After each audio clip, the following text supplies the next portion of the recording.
On se retrouve ce mercredi pour une nouvelle vidéo sur l'actualité de Yu-Gi-Oh! Pas mal de choses à vous montrer une nouvelle fois sur les Teen Box aujourd'hui. Un nouvel archétype également a été dévoilé par Konami et quelques petites informations en vrac dans cette vidéo. Si vous appréciez le contenu comme d'habitude, vous pouvez vous abonner. Je rappelle, 90% des gens regardent les vidéos sans être abonnés, donc n'hésitez pas à sauter le pas et à mettre bien sûr un petit pouce bleu si vous appréciez le contenu. On va commencer cette vidéo avec une information sur les sorties. Et ouais, j'aime bien vous présenter un petit peu les sorties. Pour vous faire un rappel, vous pouvez le noter dans votre calendrier. Donc on a Light of Destruction qui va sortir dès demain. Donc ça c'est une réédition d'une ancienne boîte avec les Seigneurs Lumière notamment.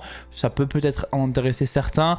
On a les Teen Box qui va être la grosse sortie du mois de septembre, le 19 septembre. Les Teen Box vont sortir. On rappelle que dans chaque Teen Box vous avez 3 boosters et dans chaque booster vous avez une quarter, une secret, 2 ultras. Je crois que c'est 2 ultras. Donc c'est pas mal. Voilà les Teen Box qui ont été annoncés et je vous en ai beaucoup parlé lors de la vidéo précédente. Je vais continuer de vous l'évoquer l'avenir des Teen Box dans cette vidéo. Le Rage of the Abyss c'est le 10 octobre évidemment, le prochain set principal. Ensuite on a l'OTS 26 le 17 octobre, Bonanza qui va sortir le 7 novembre et Crossover Breaker qui va sortir le 5-12, donc le 5 décembre. On va en reparler de Crossover Breaker parce qu'on en sait un petit peu plus sur le contenu de la boîte. On commence cette vidéo avec les JO de Paris. Et ouais les gars, Noah Lyles c'est celui qui avait montré des cartes Yu-Gi-Oh! Lors des qualifications pour les JO aux 100 mètres, sachez qu'ils viennent gagner les 100 mètres. Voilà, donc je vous le partage. Konami a un petit peu communiqué sur Noah Lyles, donc bravo à lui, il a gagné la médaille d'or du coup des JO pour le 100 mètres. Et voilà, c'est un joueur qui a fait référence à Yu-Gi-Oh! Lors des qualifs, donc ça fait vraiment plaisir de voir qu'il a réussi à gagner eh bien, la plus belle des médailles lors de nos JO à nous à Paris. On va parler de quelques produits que vous allez peut-être vouloir exporter de l'OCG, notamment ce playmat Centurion qui est très joli. On a un dos de carte, on a aussi une carte qui était je crois en quarter, donc on le sait, ils aiment bien faire des petits duel sets comme ça récupérables en OCG qui sont très sympas. On espère peut-être d'avoir des produits de ce type en Europe. En tout cas je vous le présente parce que c'est toujours des produits qui je trouve sont assez sympathiques. On a donc sur du Ceinturion, mais on a également sur du Finsmith, donc démon forgeron, voilà, donc un nouveau duel set avec un tapis, avec la nouvelle Finsmith qui va sortir chez nous, donc dans Rage of the Abyss, avec bien sûr le Finsmith OG, le petit Lacrima également qui est ici en quarter, et le dos de carte qui est très beau honnêtement, ce dos de carte qui va peut-être être plébiscité par certains d'entre vous en import OCG. Donc voilà, un beau petit playmat, des beaux petites sleeves, des belles petites sleeves. Franchement, c'est le genre de produit qu'on aimerait voir chez nous également. On est obligé d'évoquer aussi ce dos de cartes magnifique, donc à l'effigie du nouveau Shien. Voilà, on le sait, Shien va avoir du support, donc si Samurai va avoir du support dans Rage of the Abyss.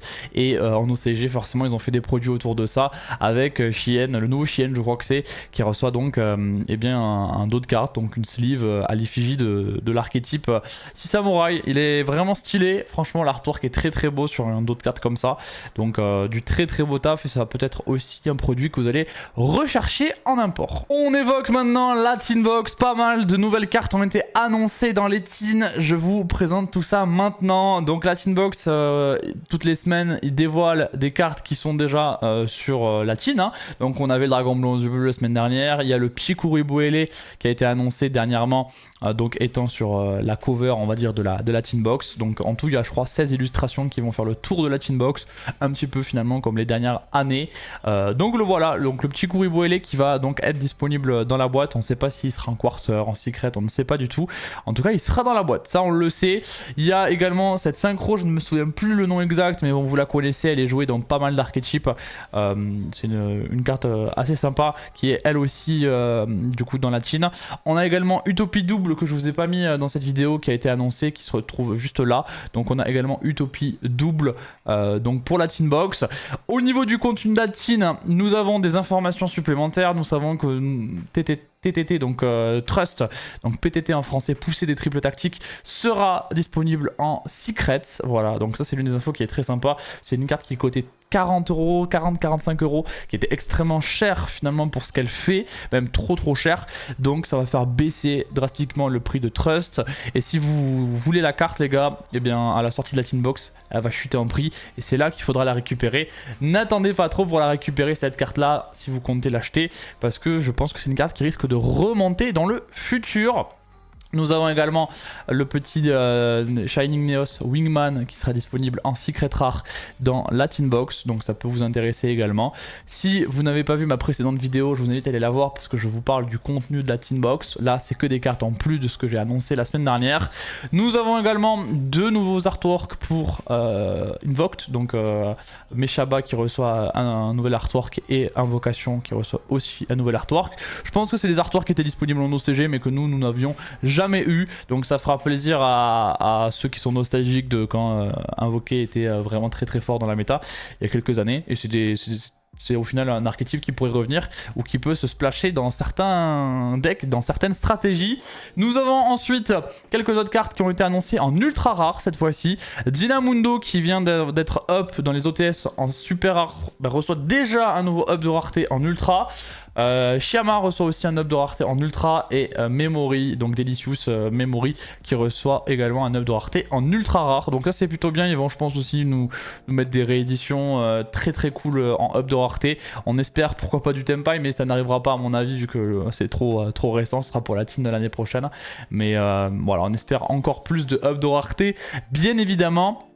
Et je vous invite encore une fois à aller voir la vidéo précédente que j'ai sortie mercredi dernier si vous voulez savoir un petit peu plus du contenu de la Tin Box. On rappelle que SP sera dans la Tin. On en sait un petit peu plus sur Crossover Breakers qui sortira comme je vous l'ai évoqué en décembre. Nous avons donc le nouvel archétype autour de ces dragons assez incroyable, Gungba Apodrakos lumineuse de Forge Étoile. Donc c'est un nouvel archétype qui s'appelle Apodrakos. On avait du coup l'artwork de cette carte, vous vous rappelez. Donc on sait maintenant que c'est une rituelle pendule, voilà, magie rituelle pendule. Ok, donc déjà ça c'est assez étonnant, je pensais pas du tout que ça allait être voilà, un pendule. Pour le coup ça va pas être un archétype pendule, donc pour ceux qui n'aiment pas les pendules, vous inquiétez pas, c'est pas un archétype pendule, c'est juste que ça s'y prête bien dans le design de la carte. Donc son effet pendule, c'est que vous pouvez tutoriser une carte Apodrakos, donc ça c'est le nom de l'archétype, depuis votre deck à votre main et détruire cette carte. Et donc ensuite elle va du coup quand elle est détruite, elle est retournée à l'extra deck. Et si un ou plusieurs monstres sur le terrain sont détruits au combat ou par un effet de carte, tant que cette carte est dans l'extra deck, vous pouvez sacrifier un monstre Apodrakos de niveau 10 et invoquer cette carte, et c'est compté bien sûr comme une invocation rituelle. Et ensuite vous pouvez donc détruire max 2 cartes que vous contrôlez et placer des magies continues Apodrakos depuis votre deck face recto sur le terrain.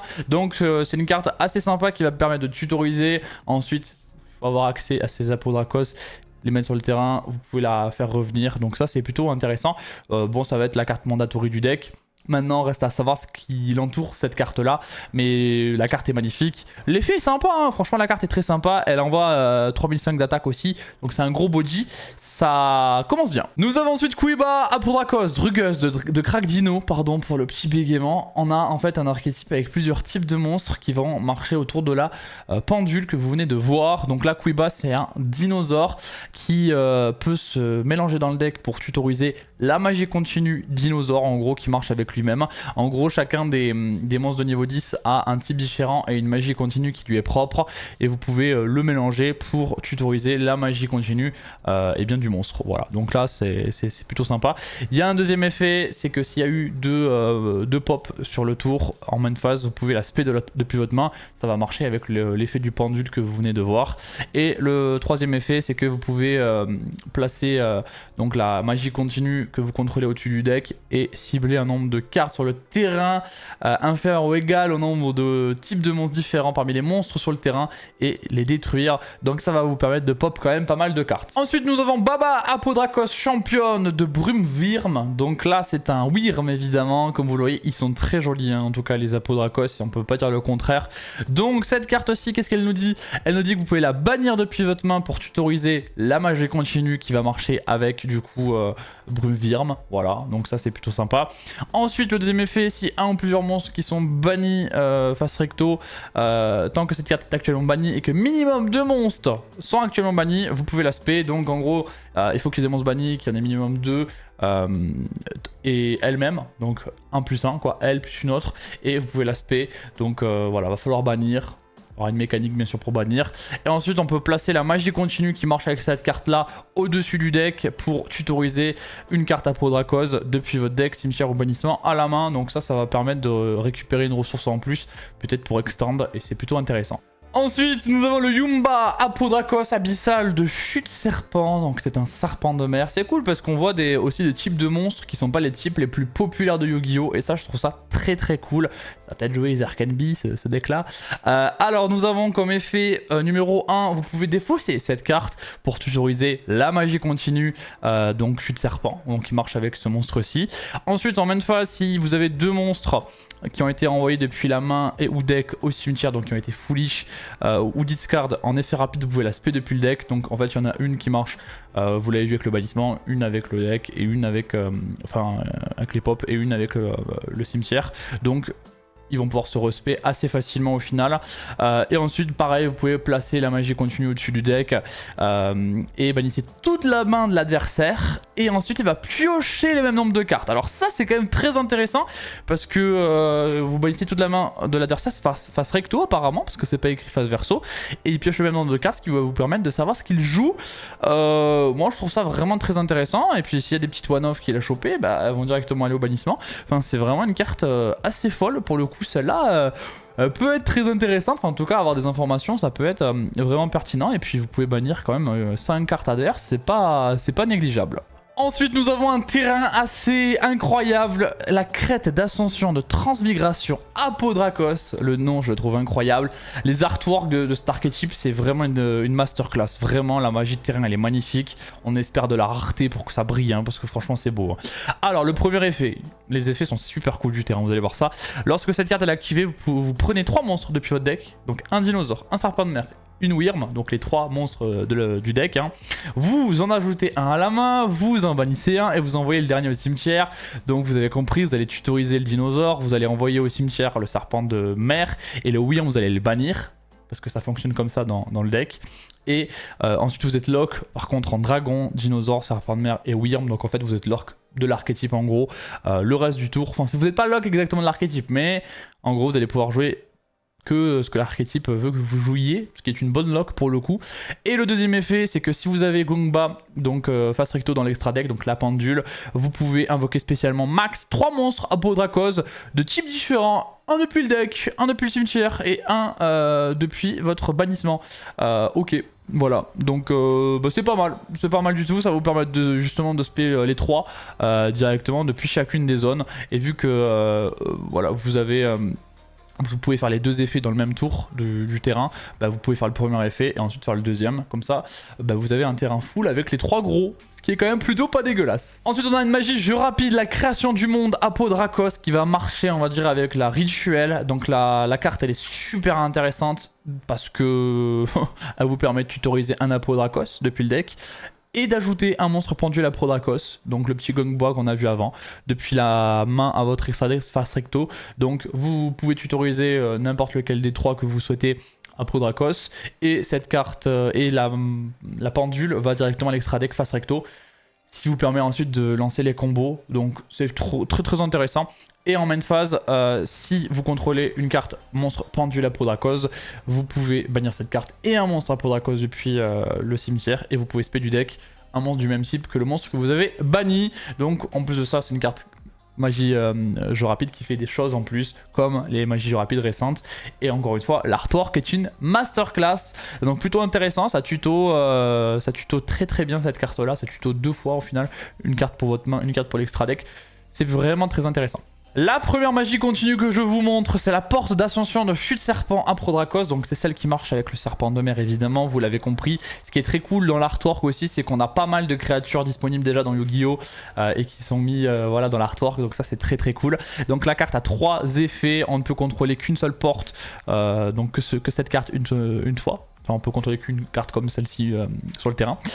Sur votre terrain, les monstres Apodrakos ne peuvent pas être détruits au combat, en sachant qu'ils sont très gros en termes de body, donc c'est plutôt pas mal. Et le troisième effet, c'est que les pendules Apodrakos et les monstres de minimum niveau 10, dont le niveau d'origine, dans le type d'origine pardon, c'est serpent de mer, gagnent un effet. Et l'effet qu'ils gagnent, c'est qu'une fois par tour de l'adversaire, en effet rapide, vous pouvez placer une magie continue que vous contrôlez Apodrakos au cimetière, au-dessus du deck pardon, et renvoyer une carte sur le terrain. voilà, à la main. Donc ça va vous permettre de bounce en mettant une magie continue que vous contrôlez au-dessus du deck. Donc en termes de ressources, c'est plutôt pas mal parce que les magies continues vont avoir des effets, mais grâce à vos monstres. Et ça va vous permettre de gérer ensuite des choses sur le terrain. Voilà, en fait les monstres n'ont pas réellement d'effets qui vont embêter l'adversaire, mais grâce aux magies continues, bah, ça va leur permettre d'avoir des effets dans le tour de l'adversaire. Ensuite nous avons la magie continue Crack Dino avec le petit Oviraptor Manjam qui est juste là. Moi étant un joueur Dino aussi, j'apprécie beaucoup le petit détail, hein, petit détail qui régale. Donc cette carte là, pareil, vous ne pouvez la contrôler, n'en contrôler qu'une. Les monstres Apodrakos que vous contrôlez gagnent 300 d'attaque, c'est toujours un buff qui est sympa. Et les monstres de type d'origine dinosaure qui sont de minimum niveau 10 et les pendules Apodrakos gagnent un effet dans le tour. Donc une fois par tour, lorsque l'effet d'un monstre sur le terrain est activé avec moins d'attaque que cette carte, donc que le monstre que vous contrôlez, en effet rapide, vous pouvez placer une magie continue Apodrakos au-dessus du deck pour annuler l'activation, donc c'est plutôt intéressant, surtout que je vois pas de hard once par turn, j'ai l'impression que c'est un soft, donc c'est plutôt intéressant que ce soit un soft, une fois par tour, hein, c'est un soft, donc vous pouvez le faire avec plusieurs monstres si vous en avez plusieurs qui se remplissent les conditions au-dessus, et tant que vous avez bien sûr des magies continues à envoyer au cimetière. Ensuite la magie continue Wyrm, c'est une magie continue que vous ne pouvez avoir qu'une fois par tour, donc là aussi l'artwork est exceptionnel. Les monstres envoyés depuis le terrain au cimetière durant le tour de l'adversaire sont bannis à la place, donc ça c'est un effet aussi très intéressant parce que ça peut mettre la pression à l'adversaire qui n'aura pas la ressource de ces monstres dans le cimetière. Beaucoup de decks marchent avec le cimetière, donc ça c'est un effet qui est très fort et c'est que dans le tour de l'adversaire. Et ensuite encore une fois les monstres pendules Apodrakos et en gros les monstres de minimum niveau 10 qui sont Wyrm gagnent un effet. Une fois par tour d'adversaire en effet rapide, vous placez une magie continue Apodrakos que vous contrôlez au-dessus du deck et vous ciblez un monstre face recto sur le terrain et vous changez son attaque à 0. Bon, cet effet là il est un peu moins sympa, c'est bien pour la battle phase, mais c'est un peu moins fort on va dire que je trouve les deux autres cartes magie continue. On va terminer cette vidéo avec du support Dragon Blanc yeux bleus qui a été annoncé bien sûr pour le petit deck de structure l'avènement des yeux bleus. On ne sait pas encore quand est-ce que ça sortira en TCG, mais ça sortira en TCG, ne vous inquiétez pas. Bon, ça fait beaucoup parler parce que nous avons une lien 1 générique pour les dragons et magiciens qui est sorti. Alors générique, oui et non, mais c'est quand même une carte qui est très intéressante. Dragon Link apparemment se réjouit de cette carte là. Je vous laisse lire les faits. Je ne suis pas assez expert dans le deck Blue Eyes ou dans Dragon Link pour vous dire si c'est fort. Apparemment, de ce que j'ai vu sur Twitter et tout, apparemment ce serait vraiment pas mal du tout comme carte. Souvent les liens 1 c'est quelque chose de très très fort, mais je vous laisse la lire et si vous connaissez le deck, de toute façon vous allez vite capter si c'est fort ou pas. Nous avons également un petit refresh du Kaiser Hippocampe, donc c'est Neo Kaiser Hippocampe, donc ça c'est vraiment très très cool. Donc vous pouvez l'aspect si vous contrôlez un dragon blanc aux yeux bleus. Vous pouvez cibler un synthétiseur lumière que vous contrôlez et augmenter ou réduire son niveau de 1, donc ça pour les synchros c'est parfait. Et si elle est envoyée depuis le terrain au cimetière, vous pouvez envoyer un yeux bleu ou un monstre qui mentionne dragon blanc aux yeux bleus depuis votre deck au cimetière, donc ça permet de foolish. Bon, vraiment le Kaiser Hippocampe surboosté comme il faut. En plus de ça, il est synthoniseur parce que sinon c'est pas drôle. Bon, je pense que c'est pas mal, surtout que vous allez pouvoir augmenter son niveau à elle-même, du coup, ce qui va vraiment vous permettre de moduler un peu ce que vous faites dans votre tour. C'est très très intéressant comme carte. Et enfin, la dernière carte du jour, c'est la Majesté avec des dragons blancs, un piège normal qui va vous permettre de gérer un petit peu l'adversaire parce que ça va détruire des cartes qu'il contrôle, donc ça c'est plutôt intéressant. Et ensuite vous pouvez la bannir pour invoquer rituellement un monstre dragon blanc yeux bleus, donc une carte qui peut être intéressante. Bon, l'artwork aussi c'est masterclass, hein, vraiment c'est une folie, c'est vraiment une folie, c'est vraiment un dragon blanc yeux bleus là pour le coup, on le voit bien quoi. Donc voilà pour la dernière carte du jour. J'espère que cette petite vidéo vous a plu les gars. Comme d'habitude, si vous appréciez le contenu, il faut mettre le petit pouce bleu, ça soutient eh bien la chaîne. Merci pour les 3000 abonnés également, c'est énorme, merci beaucoup, ça régale. Et merci pour l'engouement sur les vidéos. N'hésitez pas encore une fois à vous abonner et à mettre un pouce bleu si ce n'est pas déjà fait. Je vous laisse là pour aujourd'hui, on se retrouve la semaine prochaine pour une nouvelle vidéo d'actualité. C'était SD, ciao.